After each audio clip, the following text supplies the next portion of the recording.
मुख्यमंत्र्यांची मोठी घोषणा, महिलांसाठीची एकही योजना बंद होणार नाही. होय, या संदर्भामध्ये काय अपडेट आहे ते आपण सविस्तर पाहूया.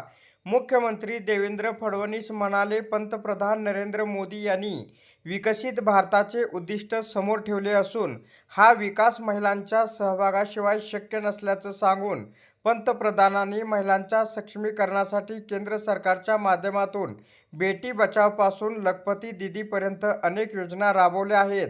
लखपती दीदी योजनेच्या माध्यमातून राज्यातील मागील वर्षी 25 लाख भगिनी लखपती बनल्या असून राज्य देशात पहिल्या क्रमांकावर आहे.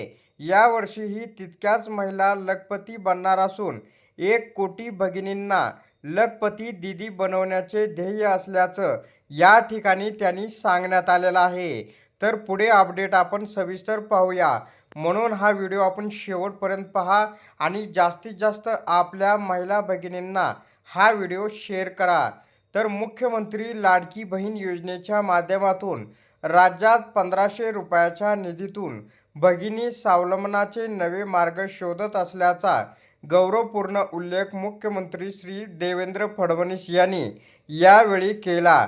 महिला सक्षम झाल्या तर परिवार आणि समाज सक्षम होतो. महिलांच्या आर्थिक क्रियाशीलतेवर प्रकाश टाकताना विविध माध्यमातून महिलांना दिलेले कर्ज 100% वसूल झाले असल्याचं त्यांनी या ठिकाणी सांगितलेलं आहे. शासन लवकरच महिला सहकारी संस्थांना हक्काचे काम देणार आहे. उद्योग व्यवसाय क्षेत्रात महिलांना प्रोत्साहन देण्यात येत असून राज्यात येत्या 5 वर्षात महिलांसाठीची एकही योजना बंद होणार नाही, असेही त्यांनी सांगितले. महाराष्ट्रातील शेवटच्या घटकाच्या कल्याणासाठी कटिबद्ध असल्याचं मुख्यमंत्री श्री देवेंद्र फडणवीस यांनी यावेळी सांगितलेलं आहे.